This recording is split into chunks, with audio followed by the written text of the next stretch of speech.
Good morning, students. As you know, very soon we are going to start our term 1 examination. Correct? So, we have provided you the model paper so you can get the blueprint of the paper as well as practice to solve and speed up yourself to solve the papers. So, to just help, if you have any problem in any questions, we are discussing the model papers, both the model papers. So it is your first model paper. So let's start. Read the first question. What first question is saying? First question is saying that which trees and plants are worshipped around us? हमारे आसपास कौन से trees और plants को worship किया जाता है, अर्थात पूजा किया जाता है. अब सबसे इम्पोर्टेंट बात क्या है कि जब भी आप MCQs अर्थात टिक द ऑप्शन वाला क्वेश्चन सॉल्व करें तो पहले पूरे 4 ऑप्शन आपको केयरफुली रीड करने हैं. क्यों रीड करने हैं ये अभी इसी क्वेश्चन में क्लियर होगा. अब पूछा है कि which trees and plants are worshipped around us, हमारे आसपास कौन से ऐसे ट्रीज हैं जो वर्शिप किए जाते हैं. अगर आपने बहुत हसल बसल में फर्स्ट ऑप्शन पढ़ा पीपल, तो आपको क्या लगेगा, यस पीपल की ट्री की तो हम पूजा करते हैं, और आप यहाँ ऑप्शन ए जो है वो करेक्ट कर देंगे और आपका आंसर करेक्ट होते हुए भी रॉन्ग हो जाएगा. वाई? बिकॉज जब हम आगे के ऑप्शन पढ़ेंगे तो हम पाएंगे कि नेक्स्ट है बनियन, उसके बाद है तुलसी और उसके बाद है ऑल ऑफ दीज या ऑल ऑफ अबो. इसका मतलब पीपल की भी पूजा होती है, बनियन की भी होती है, तुलसी की भी होती है. इसलिए आपका ऑप्शन डी जो है इसका राइट आंसर है. Correct. I hope you understood कि किस तरह से हमें क्या करना है. कंप्लीट पहले 4 ऑप्शन पढ़ने हैं, बिल्कुल जल्दी में एक ऑप्शन पढ़ा, दूसरा ऑप्शन पढ़ा, और वही अगर हमें करेक्ट लगता है तो वही हमें पहले टिक नहीं करना है. ठीक है. Just read the second question. Your fathers brother is your. अच्छे से समझना है, जब अपोस्ट्रॉफी एस होता है तो इसका मतलब क्या होता है, पोजेशन. पोजेशन क्या शो करता है, आप इंग्लिश ग्रामर में भी पढ़ते हो. योर फादर्स ब्रदर मतलब आपके पापा के भाई. इज योर आपके हैं, कौन है, अंकल. देखो फिर वही बात कि हम इंग्लिश में अंकल ही तो मामा को कहते हैं, अंकल ही चाचा को कहते हैं, और आप फटाफट यहाँ टिक करो. नहीं, पहले पूरे 4 ऑप्शन हमें रीड करने हैं. हो सकता है कि कहीं next paternal uncle maternal uncle अलग से दिया हुआ हो. तो देखो अंकल, मामा, ग्रैंडफादर और नन. तो अब नन तो नहीं है क्योंकि इन्हीं में से एक आंसर है. ग्रैंडफादर भी फादर्स के फादर को कहते हैं, ब्रदर को नहीं. मामा भी मदर के ब्रदर को कहते हैं, फादर के ब्रदर को नहीं. तो फिर क्या आंसर आया, अंकल. अब आप यहाँ पर लिखेंगे A answer. Correct. Let's see the next. Shitala Mata temple is located in. अब ये सिर्फ लर्निंग मतलब आपको मेमोरी बेस्ड क्वेश्चन है, ये अंडरस्टैंडिंग बेस्ड क्वेश्चन नहीं है. शीतला माता टेम्पल कहाँ है, वैसे तो शीतला माता मंदिर सभी गाँवों में होते हैं, बट हमारी बुक में प्रिस्क्राइब्ड है गलियाकोट. हमारी बुक में जो जहाँ जगह दी हुई है वो गलियाकोट के मंदिर के बारे में कहा है. So it's correct answer will be C. ठीक है, इसका करेक्ट आंसर क्या होगा, सी होगा, Galiakot. Let's see the next. मैं आपको फिर से क्लियर कर देती हूँ, मैंने पहले सर्कल किया था, कहीं आप कंफ्यूज ना हो.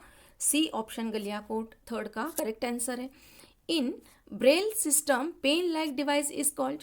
ब्रेल सिस्टम अर्थात जो स्क्रिप्ट है जो ब्लाइंड लोगों के लिए यूज़फुल होती है, उसके अंदर एक पेन लाइक डिवाइस होता है. मैं आपको कुछ पिक्चर बना के बताऊं. इस टाइप का एक डिवाइस जो है वो हमने बताया था आपको. इस टाइप का एक डिवाइस होता है ना, ये पीछे से होल्ड करने के लिए होता है और आगे पॉइंटेड कुछ होता है, इस तरह से आपके बुक में भी है. तो इसे हम क्या कहते हैं, इट इज़ स्टाइलस. जो क्या करने के लिए काम आता है, इसे होल कर कर लिखने के लिए काम आता है. जब हमने चैप्टर पढ़ा था तब इसे समझा था. तो it is stylus. Next question क्या कह रहा है, what is the next question. Next question is look at the diagram and tell what is the food of eagle. यहाँ पर एक डायग्राम हमें दिया है, जो डायग्राम है फूड चेन का. हमने बहुत डिटेल में फूड चेन पढ़ी है, मैंने बहुत सारे डायग्राम इंक्लूड कर कर आपको फूड चेन पढ़ाया था. तो इस फूड चेन में हमें क्या बताना है, 1 मिनट. इस फूड चेन में हमें बताना है कि ईगल का फूड क्या है, ईगल क्या खाती है. तो ये जो एरोज हैं, ये एरो क्या शो कर रहा है, ये एरो शो कर रहा है कि ये सबसे प्राइमरी चीज़ है, ग्रास. ग्रास को कौन खाता है, ग्रास ओपर. फिर ग्रास ओपर को कौन खाता है, फ्रॉग. फिर फ्रॉग को स्नेक, फिर स्नेक को ईगल. और हमें क्वेश्चन में क्या पूछा है, what is the food of eagle? Food of eagle मतलब ईगल का खाना क्या है? तो इस डायग्राम के अंदर ईगल क्या खा रही है? स्नेक। तो आपका करेक्ट आंसर होगा बी। ठीक है, let's see the next. Clean India campaign was launched by. ये बिल्कुल मेमोरी बेस्ड क्वेश्चन है कि आपको याद होना चाहिए। क्लीन इंडिया कैंपेन किसने लॉन्च किया था? तो हमारे ऑनरेबल प्राइम मिनिस्टर नरेंद्र जी मोदी ने, नरेंद्र दामोदास मोदी ने क्लीन इंडिया कैंपेन जो है वो लॉन्च किया था। Next question, right the full form of IFA। IFA का फुल फॉर्म क्या है ये आपको बताना है। हम आपको क्लियर कर दें, IFA आयरन टैबलेट है, जिससे क्या होता है, जिससे ब्लड डेफिशिएंसी, डेफिशिएंसी मतलब कमी होना। तो जब हमारे बॉडी के अंदर ब्लड डेफिशिएंसी होती है अर्थात खून की कमी होती है, तब हमें डॉक्टर प्रिस्क्राइब करते हैं IFA टैबलेट। तो IFA टैबलेट, अच्छा ब्लड की डेफिशिएंसी को हम क्या कहते हैं? एनीमिया कहते हैं। तो ये भी हमें याद रखना है। और IFA का फुल फॉर्म यहाँ पूछा है केवल, ये तो मैंने आपको प्लस एक्सप्लेनेशन बताया कि इससे रिगार्डिंग और क्या क्वेश्चन होते हैं, है ना। तो इसका फुल फॉर्म हम लिखेंगे iron folic acid. Clear? Iron folic acid. So let's see the next question. Let's see your next question. Question number 8. What is question number 8 is asking? Question number 8 is asking, how would you have come to know? आपको कैसे पता चलता है? क्या कैसे पता चलता है? That the dal or vegetable had spoiled. दाल या वेजिटेबल या किसी भी तरह का फूड स्पॉइल हो गया है, खराब हो गया है, ये आपको कैसे पता चलता है? तो हम इसके लिए 3 बातें लिखेंगे। ठीक है, पहले हम कंस्ट्रक्शन करेंगे सेंटेंस की। कैसे लिखेंगे? We become to know, we become to know that dal और vegetable had spoiled। अब हम मेन रीजन लिखेंगे by its। अब आप चाहें तो अच्छे से लर्न करने के लिए इनको पॉइंट में लिखो, by its ऐसे हाइपन करके पॉइंट A लिखोगे, by its स्मेल। हमें कैसे पता चलता है? इसकी स्मेल से। जब हम सब्जी का या वेजिटेबल का स्मेल करते हैं तो हमें पता चलता है कि ये खराब हो गया। सेकंड बी हम लिखेंगे टेस्ट। सेकंड चीज़ हमें कैसे पता चलती है कि उसका टेस्ट खराब हो जाता है। और थर्ड चीज़ हमें कैसे पता चलती है? थर्ड हमें पता चलता है इसके टेक्सचर से। हम सी थिंग लिखेंगे इसका टेक्सचर। टेक्सचर का मतलब क्या होता है? ये थोड़ा दिखने में अजीब दिखने लग जाती है, जैसे थोड़ा पानी अलग हो जाता है, ऊपर से वाइट वाइट हो जाता है। तो हमने 3 चीज़ें बताई है ना।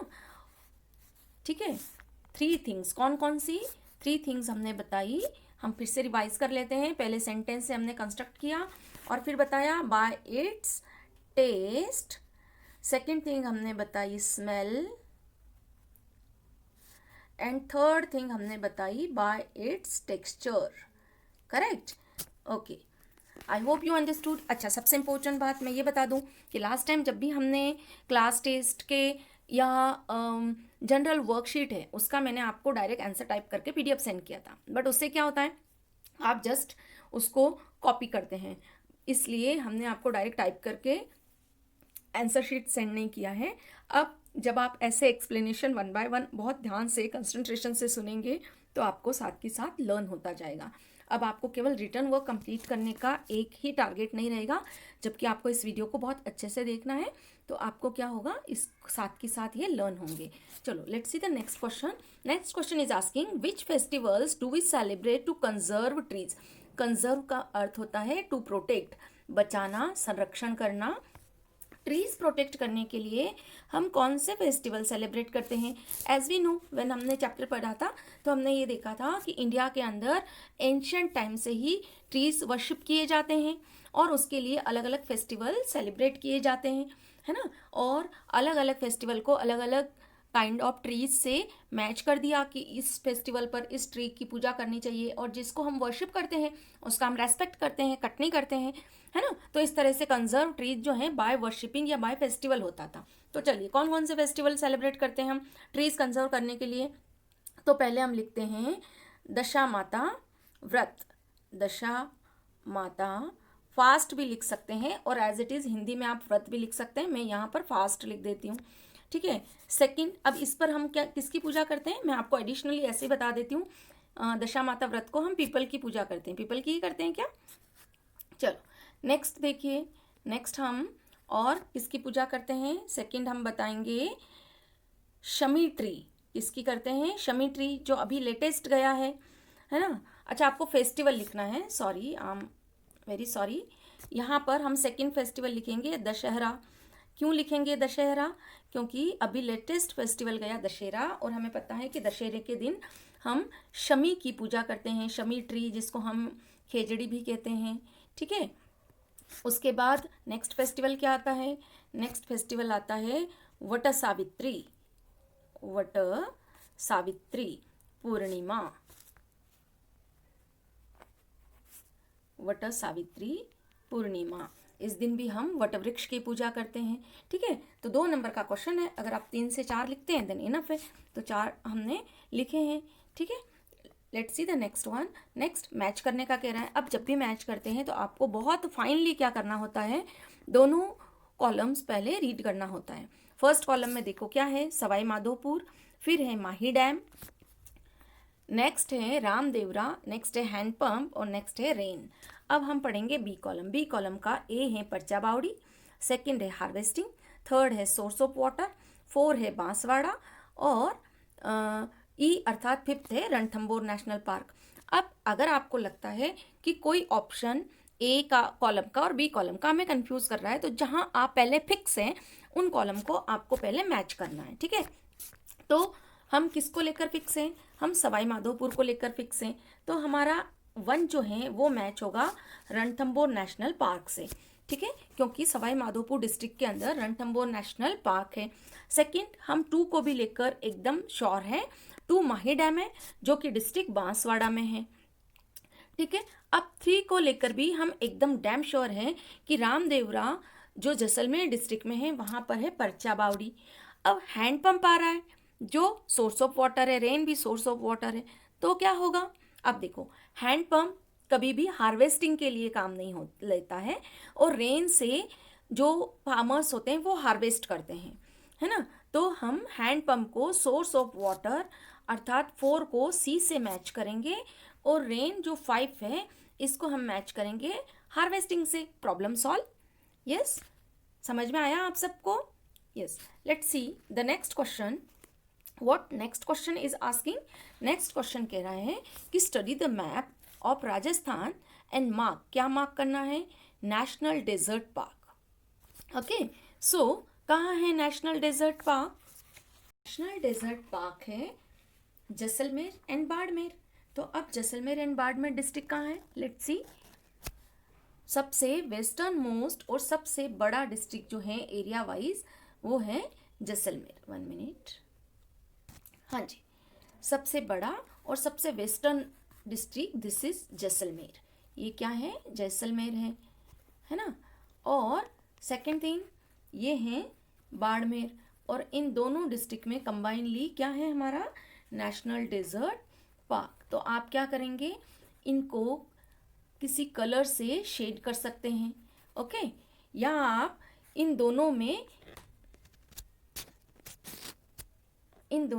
इस तरह से दिस और यहाँ पर एरो बनाकर आप लिख सकते हैं नेशनल डेजर्ट पार्क, ठीक है। और फिर क्या करेंगे, यहाँ आप दोनों जो डिस्ट्रिक्ट है उनका नेम मेंशन करेंगे, क्या नेम है, फर्स्ट जैसलमेर, कॉमा करके लिखेंगे बाड़मेर, ठीक है। I hope it is clear. अब नेक्स्ट वन क्या है, नेक्स्ट वन लिखा है पर्चा बावड़ी। अब पर्चा बावड़ी भी हमें क्या करना है, डिस्ट्रिक्ट मार्क करना है। तो अभी हमने पढ़ा मैच में कि पर्चा बावड़ी कहाँ है, जैसलमेर में। तो आप यहाँ फिर से जैसलमेर को इस तरह से टिक करेंगे और यहाँ पर लिखेंगे पर्चा बावड़ी, ठीक है, पर्चा बावड़ी। और यहाँ पर्चा बावड़ी के आगे फिर से आप जो है यहाँ पर जैसलमेर नाम लिख देंगे, ठीक है। Next let's see city of stepwells, stepwell को और क्या नाम पढ़ा है हमने, स्टेपवेल को और नाम पढ़ा है हमने बावड़ी।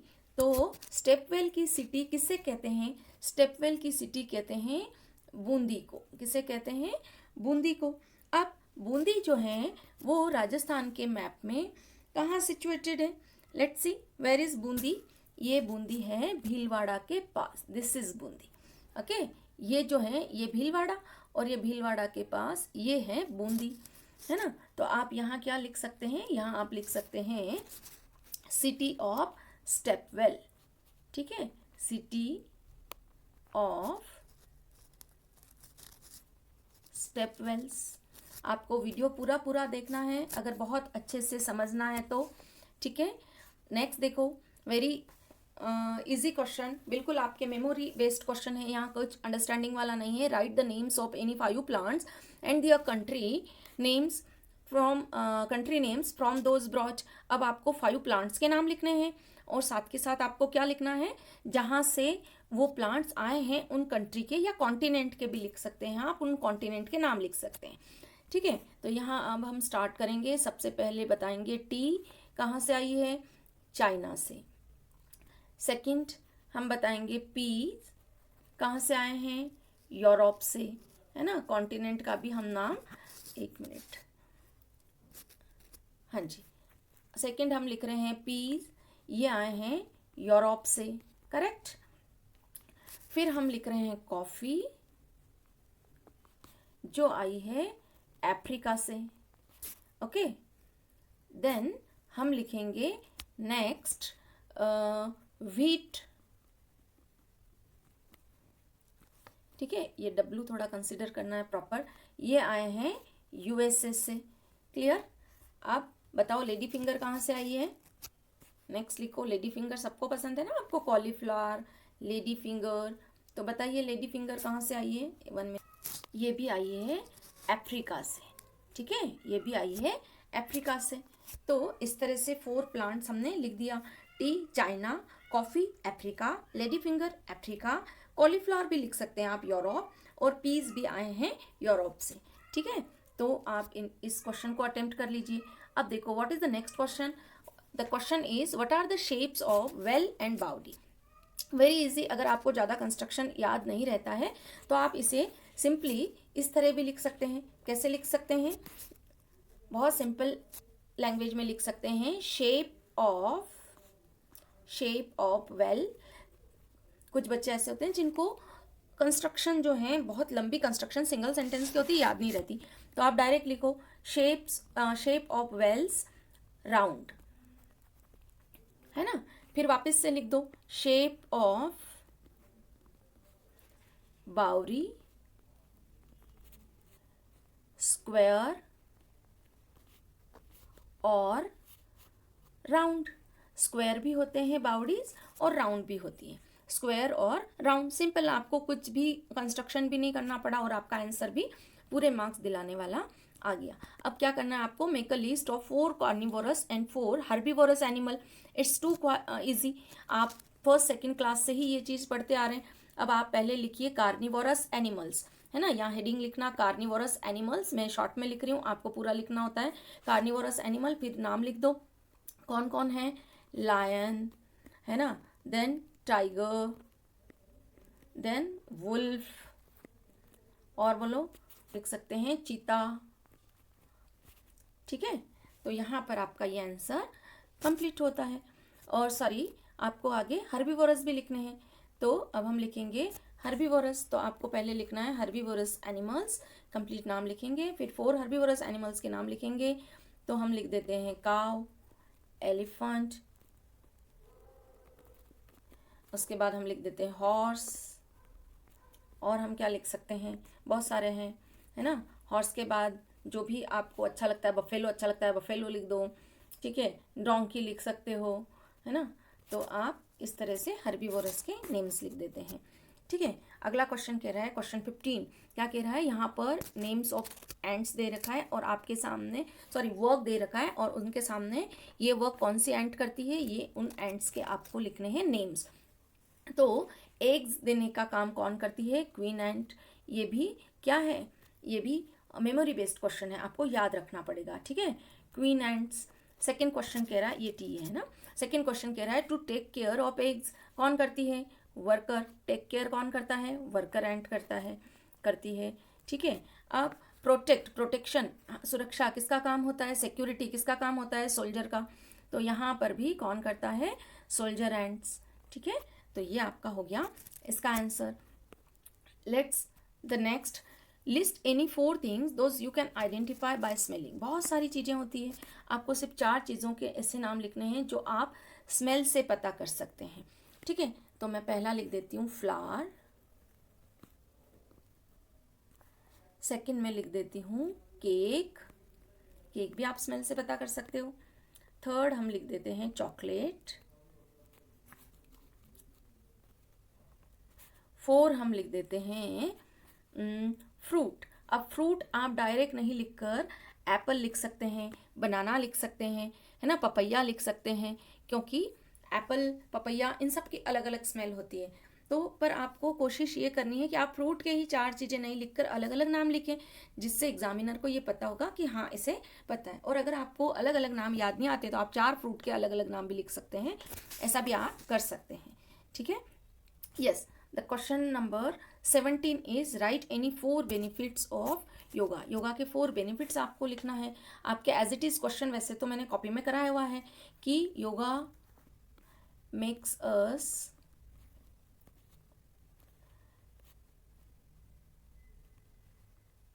Spiritually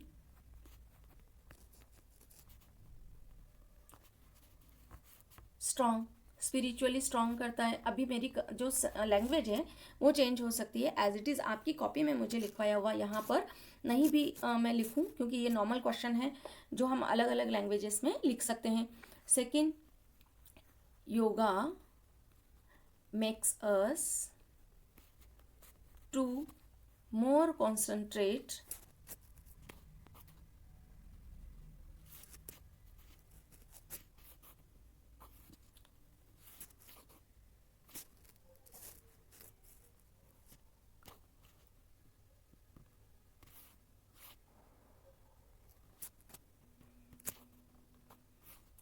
to more concentrate। Yoga क्या करता है, हमें ज़्यादा कॉन्सेंट्रेट करने में हेल्प करता है। आप आगे स्टडी भी लिख सकते हैं या नॉर्मली इतना भी लिख सकते हैं, ठीक है। नेक्स्ट क्या लिख सकते हैं हम, नेक्स्ट लिखो योगा इम्प्रूव्स, एक मिनट, हाँ जी, yoga improve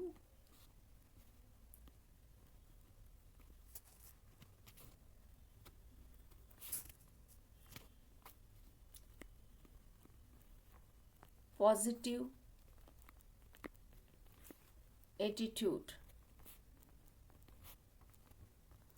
towards life.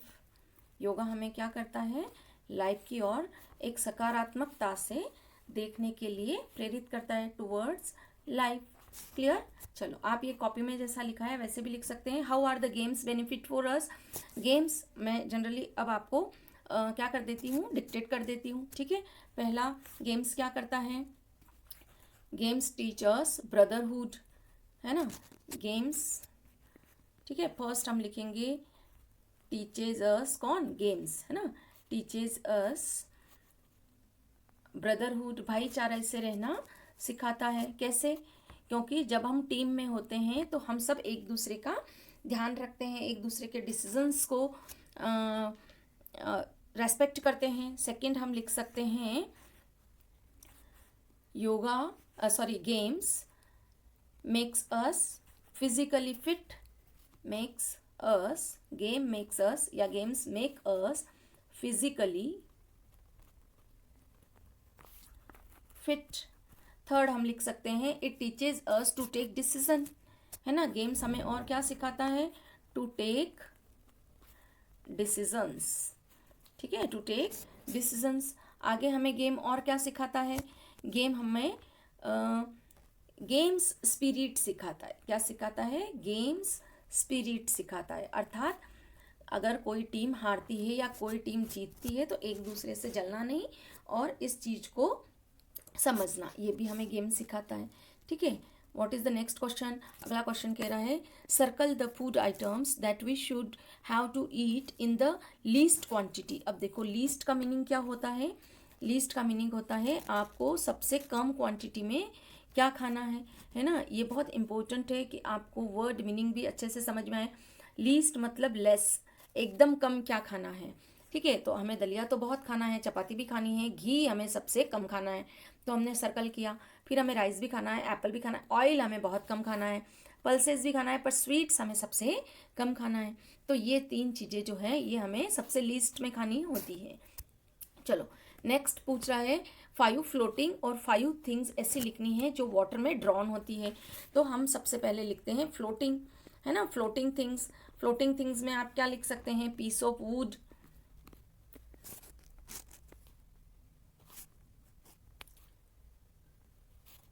Piece of wood. ठीक है, और क्या फ्लोट करता है वाटर पर? फ्लावर, फ्लावर भी फ्लोट करता है ना। फ्लावर पेटल भी आप अलग से लिख सकते हैं, वो भी फ्लोट करता है। पेपर फ्लोट करता है। ठीक है, फिर empty bottle, empty plastic bottle जो कैप लगी हुई होती है वो भी क्या करेगी? फ्लोट करेगी। उसके बाद हम आगे बताएंगे क्या? पेंसिल, आप पेंसिल लिख सकते हैं, पेंसिल भी फ्लोट करेगी। ठीक है, अब आपको लिखना है ड्रॉनिंग चीज़ें जो पानी में डूब जाती है। तो आप क्या क्या लिख सकते हैं? स्टोन लिख सकते हैं, है ना। स्टोन की जगह आपकी बुक में वर्ड आया है पेबल, मतलब छोटे कंकर। इरेजर, अगर आप इरेजर डालो तो वो डूब जाएगा। शार्पनर, ये भी क्या होगा? ये भी ड्रॉन हो जाएगा, डूब जाएगा। आल्पिन, ये भी क्या होगी? ये भी डूब जाएगी। सेप्टिपिन, तो ये सब चीज़ें हैं जो पानी में ड्रॉन हो जाएगी। कल क्लियर? चलो नेक्स्ट देखो, what will you suggest to your friend to eat who is suffering from deficiency of iron. Question number first second में मैंने आपको बताया कि what is deficiency of iron. Deficiency of iron का मतलब क्या होता है? ब्लड की कमी हो जाना, है ना। तो हम उन्हें क्या क्या खाने के लिए कहेंगे जिसमें खूब सारा आयरन सोर्सेज हो, वो कहेंगे। तो पहले हम उन्हें बताएंगे ग्रीन लीफी वेजिटेबल। ठीक है, फिर हमें उन्हें बताएंगे जैगरी। जैगरी का मतलब क्या होता है? गुड़। और हम उन्हें बता सकते हैं किशमिश। ठीक है, as it is Hindi word, इसको आप यूज़ कर सकते हो। और हम उन्हें क्या बता सकते हैं? और हम बता सकते हैं पोमीग्रानेट। पोमीग्रानेट भी आयरन का बहुत बड़ा सोर्स होता है। पोमीग्रानेट का मीनिंग क्या होता है? यस, अनार, है ना। और हम क्या बताएंगे? IFA, वैसे तो डॉक्टर बताता है बट हमें पूछा है तो वी कैन से कि IFA खाना है। ठीक है, तो इस तरह से हम उन्हें ये चीज़ें बता सकते हैं। अब देखो नेक्स्ट क्वेश्चन क्या है? स्पोर्ट्स पर्सनालिटीज़ और स्पोर्ट्स नेम। यहाँ पर आपकी कोई भी फेवरेट 5 पर्सनालिटीज़ लिखनी है, स्पोर्ट्स वाली जो खेल का काम करते हैं, जैसे सचिन तेंदुलकर। फिर स्पोर्ट्स नेम में हम क्या लिखेंगे? क्रिकेट, है ना। उसके सामने स्पोर्ट्स नेम भी लिखना है। यहाँ पर हमने लिखा सचिन तेंदुलकर। फिर ठीक है, तो यहाँ पर हम लिखेंगे सचिन तेंदुलकर, आपको पूरा नाम लिखना है, उनका स्पोर्ट्स नेम लिखेंगे क्रिकेट। फिर हम यहाँ लिख सकते हैं लिम्बाराम, है ना, उसका स्पोर्ट्स नेम लिखेंगे आर्चरी। ठीक है, फिर हम लिखेंगे भक्ति शर्मा, एज इट इज़ आपके बुक में है, मैंने भी मैचेस में दे रखा है तो आपको ध्यान रखना है। भक्ति शर्मा स्विमिंग। ठीक है, इस तरह से आप इसे कंप्लीट करेंगे। Name any 2 plants which grow without seed. बिना सीड के कौन से प्लांट ग्रो होते हैं? तो हम यहाँ लिख सकते हैं money plant. Money plant without seed, ये अपने स्टेम से ग्रो होता है मनी प्लांट। और आप लिख सकते हैं मिंट, मिंट भी। रोज़, है ना। तो बहुत सारे हैं इस तरह से। पत्थर चट्टा, पत्थर चट्टा की स्पेलिंग आपको थोड़ी हार्ड लगे तो मैंने ये बताया। What is Oran. ओरन जो है इसका डेफिनेशन मैंने आपको बुक में भी एज इट इज़ लिखाया है। क्या होता है Oran? The land area nearby village, the land area nearby villages is protected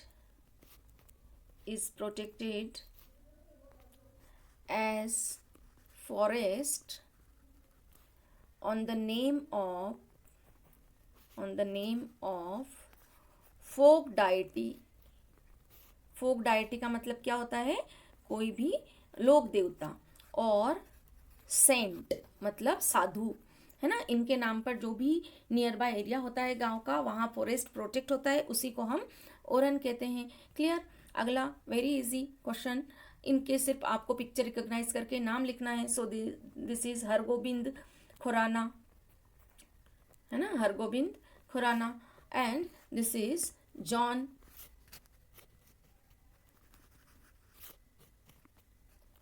John Gregor Mendel. ठीक है, चलिए next question, right the names of water purification method. अब हम वाटर अलग अलग मेथड से प्यूरिफाई कर सकते हैं। आपको क्या करना है, इसकी मेथड बतानी है। तो देखो, look at the first image में आपको क्या दिख रहा है? यहाँ पर फायर दिख रही है। तो फायर अगर पानी के नीचे है तो हम इसको क्या कर रहे हैं? बॉइलिंग, है ना। सेकंड, यहाँ पर एक टैबलेट दिख रही है, तो आप यहाँ लिख सकते हैं बाय एडिंग केमिकल, ठीक है, CAL केमिकल, या मेडिसिन भी लिख सकते हैं। और यहाँ पर क्या दिख रहा है? RO मशीन, तो आप यहाँ पर लिख सकते हैं RO मशीन।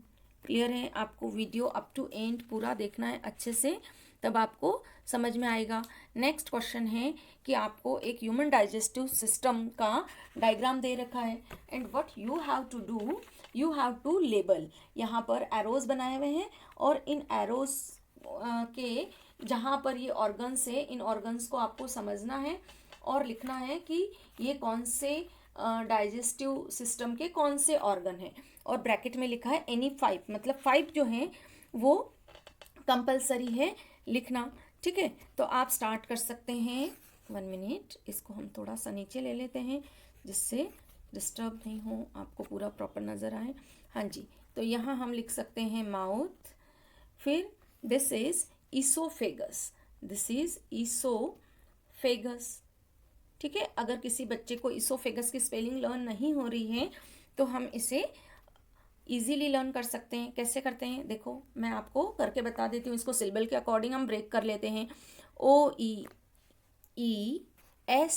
सो, PHA फे, GUS गस, ईसोफेगस। तो इस तरह से आपको ईसोफेगस की स्पेलिंग लर्न हो जाएगी। ठीक है, अब नेक्स्ट क्या है? नेक्स्ट है इंस्टेंटाइन, है ना, नेक्स्ट है इंस्टेंटाइन।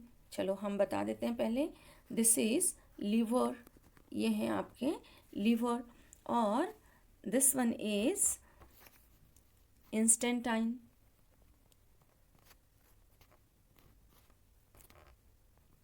ठीक है, तो यहाँ पर आपका फर्स्ट मॉडल पेपर कंप्लीट होता है। आई होप आपको समझ में आया अच्छे से, और आपको बहुत अच्छे से स्टडी करनी है। Wish you all the best. Okay, thank you.